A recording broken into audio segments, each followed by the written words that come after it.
This is Value Investing. I'm your host, Jun Kim. In this podcast, you'll learn everything related to value investing.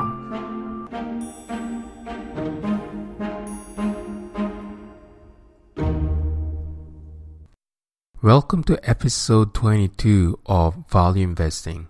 In the last episode, we talked about 3 investment basics by Joel Greenblatt. So let me just recap who this guy is and why I'm talking about him. He's one of the legendary value investors, and he's the founder of New York-based hedge fund Gotham Capital. He was able to achieve annualized rate of return of 40% from 1985 to 2006. So more than 20 years, he was able to produce annualized rate of return of 40% for his clients.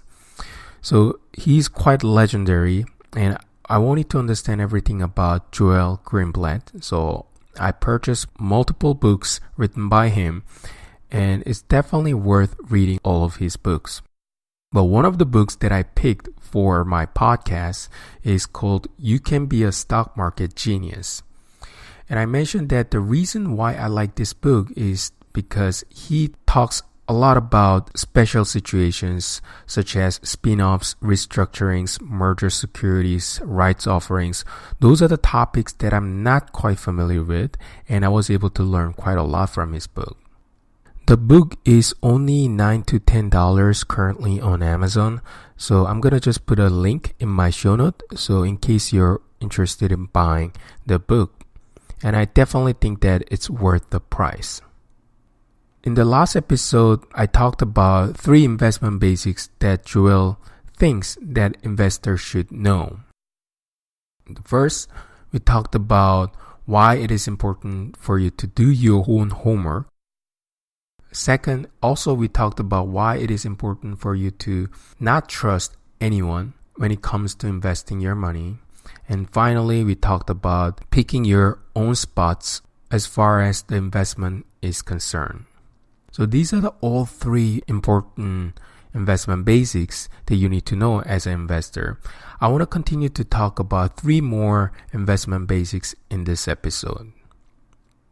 Before I get into the details, I just want to put out the disclaimer that this podcast is for only entertainment purpose only. It is your responsibility to consult with your investment professional for any investment decisions. And if you want to leave your comment, please do so at valueinvesting.blueberry.net. Without further delay, why don't we get started? So we talked about 3 investment basics in the last episode, and 4th investment basic that Joel Greenblatt mentioned in his book is don't buy more stocks. Put money in the bank. So what is he trying to say? His book title is You Can Be a Stock Market Genius, and why he's saying that don't buy stocks. So what he's trying to say here is that don't invest the money that you expect to use over the next 2 years. So this is also probably a simple concept you know if you're a value investor. Because you're not a trader, you probably are doing it for the long term and potentially 5 years to 10 years. And if you need this money over the next 2 years, then you may not be able to see the price converge to the intrinsic value. Value investors have to be very, very patient. And sometimes undervalued stock stays undervalued for more than 2 years. If the undervalued stock stays undervalued and potentially the price may go down further and become more deeply undervalued, then you probably need to sell the stocks at the wrong time. And that's going to give you potential capital loss for your portfolio. So in order to prevent that from happening, what you have to do is stay long-term oriented, and if you want to invest your money, only use the money, disposable income, that you don't need over the next 2 years. That's one of the basics that you need to know as a value investor, and that's what Joel Greenblatt is trying to emphasize in his book. So you need money for your rent, mortgage payments, food, Medicare, and etc. And it's quite risky for you to invest your money that you may need in the near future. And stock market is something that you cannot predict. Over the long term, we know that stock market will generate quite decent return. In the past, historically, approximately 8% annualized return was produced in the stock market. But if you look at year over year, sometimes the stock market goes down more than 20%, 10%, or goes up by 30%. So it's quite random. It is almost impossible to predict what's going to happen in the near future. So if you put your money in that you may need over the next 2 years, you might really burn badly. And even if you know this is not the right time to get out, you have to use money, so you have to get out regardless. So let's just keep that in mind, and let's not make that mistake by investing only the money that you feel comfortable putting in more than 2 years. Okay, so let's move on to fifth investment basic, which is look down, not look up. So what does that mean? What Joel Greenblatt is trying to say here is you need to be concerned about downside, not upside. In other words, what is the probability of losing money, rather than asking questions such as how much money can I make from this investment? And here, Joel Greenblatt is proposing to apply margin of safety concept by Ben Graham. And if you're a value investor, you probably are very familiar with margin of safety. So when you're trying to buy a stock, you're trying to assess the intrinsic value of the company and only buy the company when the intrinsic value is a lot higher than the current market price of the stock. And if you do that, then your downside is going to be very limited and very slim. The reason why it's important to look at downside instead of upside is because upside, while it is difficult to quantify, usually will take care of itself just by definition of margin of safety. If you buy something cheap, then the price is going to generally go up and it's not going to go down. So that's what he's trying to say here, and you have to be always concerned about potential capital loss whenever you try to buy a company. And that's the true risk when it comes to investing. However, if you look at academia, the way they define risk is different from how legendary value investors define the risk. So as I mentioned, the true risk is potential capital loss. Academia defines risk as the risk of receiving volatile returns. The risk is measured by a stock beta. So for those of you who are not familiar with this concept, the stock beta is basically the price volatility of a particular stock relative to the market as a whole. So you compare the volatility of a stock against the volatility of, for example, S&P 500. If your stock volatility is higher than S&P 500 volatility, then the stock is considered risky, or riskier at least, than the market, and vice versa. The problem with this approach is that the calculation of beta is first based on extrapolation of the past stock price, and second, let's think about this case. A stock that has fallen from $30 to $10 is considered riskier than a stock that has fallen from $12 to $10. Even though they're exactly at the same price right now, $10, you consider stock falling from $30 to $10 is considered riskier. Does that really make sense? In some cases, yes, but if you really think about it, if you apply your common sense, it could be that most of the stock's downside risk has been eliminated by the huge price drop from $30 to $10. So you may think that this is less risky. You may think that this has higher margin of safety compared to the second stock that I mentioned, which has fallen from $12 to $10. So it all depends on the case, but if you apply purely volatility concept, then you may classify stocks incorrectly when it comes to risks. Then the now question is, despite the downside and limitation of using beta, why does academia use this concept for their analysis? The answer is very simple. The reason why they use this one is because it is simply easy for them to plug this number into their formula. So when they're doing various analysis, quantitative analysis, this is probably the best way to measure risk. Even though it kind of goes against the common sense in many cases, there's no alternative, there's no replacement of volatility when it comes to measuring risks. So that's why they are using volatility even though they know a lot of these limitations. And if you're a value investor, you should always think from the perspective of potential capital loss and margin of safety, not from the perspective of volatility. That's going to give you edge and competitiveness in the market when it comes to analyzing individual stocks. And you're, remember, competing against a lot of quantitative managers out there in the market who are using various mathematical formulas and machine learning algorithm in order to gain alpha. And if you're an individual investor, you know their limitations, you know their setbacks, and you can potentially win the game by leveraging your common sense. So that's something very important for me to highlight, because once you know your competitors, you have a better chance to win the game. Okay, that was fifth investment basic by Joel Greenblatt in his book. So why don't we move on to the final investment basic? So he says that there's more than one road to investment heaven.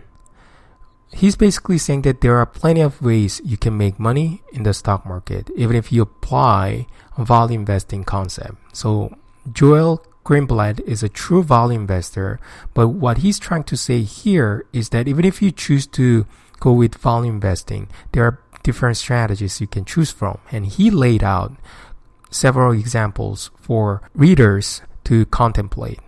The first approach is looking at Ben Graham books. So where Ben Graham mentioned that you can buy stocks that are priced very cheaply compared to the market or compared to the companies by looking at metrics such as price to working capital, price to book, price to earning, price to sales. So there are a bunch of statistical metrics that you can use to identify stocks that are selling at very deep discount. And he said that if you buy a group of these stocks without really thinking about the business models, then you should be better off eventually in the future.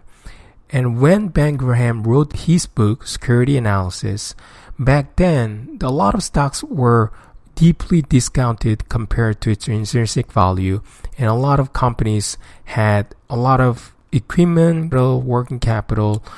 So these metrics could uncover a lot of undervalued securities.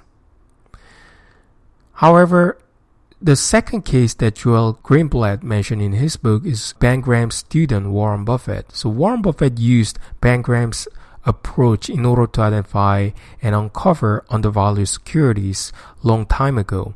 But he has evolved over time as he interacted with Charlie Munger. So later, he realized that it's better to buy excellent companies at fair value than buy fair companies at cheap price. In terms of value investing, Warren Buffett followed Ben Graham, but he tweaks certain characteristics of a value investing approach and tried to buy only excellent companies at fair price. If he stuck with Ben Graham's approach, which is just buying companies at cheap price relative to book value working capital, then Warren Buffett wouldn't have been to the place where he is right now. So those are the two different approaches you can implement in order to uncover undervalued securities. So the next person Joanne Greenblatt also mentioned is Peter Lynch. Peter Lynch is also one of the legendary value investors that I haven't covered on my podcast, but P's approach is to buy companies that you already know and understand. So this is similar to the concept of circle of confidence mentioned by Warren Buffett. But Peter Lynch is saying that anyone can beat the market because people have their true competitive advantage in the area they're working on. So if you're working in credit card industry, you know credit card industry better than other people, better than the people on Wall Street. If you're working in retail industry, then you know retail better than outsiders. So what Peter Lynch is trying to say in his book, which I'm going to cover later on my podcast, is that you have the advantage over the people and try to take advantage of your skill sets and knowledge because you have first-hand experience on a lot of development in your industry. As you can see from these examples, there are different ways you can make money in the market even if you are a value investor. So try to see which strategy makes the most sense to you and apply that for your investment portfolio. Okay, so that's it for investment basics. So let's quickly recap what we have discussed in the last episode and in this episode. First, you have to do your own homework. The reason is that you don't have any other choices. Because if you're trying to look at other people's work and other people's investment, the price already reflects whatever's development is going on. And if you truly find out profitable investment opportunities, you might have to look at the areas that other people have ignored. That's the area where you can make a lot of money. And in order to find that area, you have to do your own homework where other people are not looking at it. Second, you cannot trust anyone.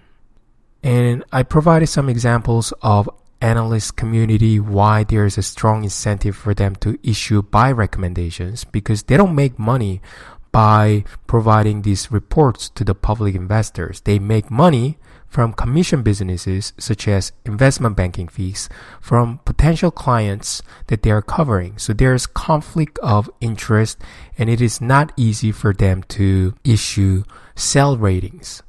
If you just believe analyst recommendation at face value, you're not going to be able to make successful investment decisions for your investment portfolio.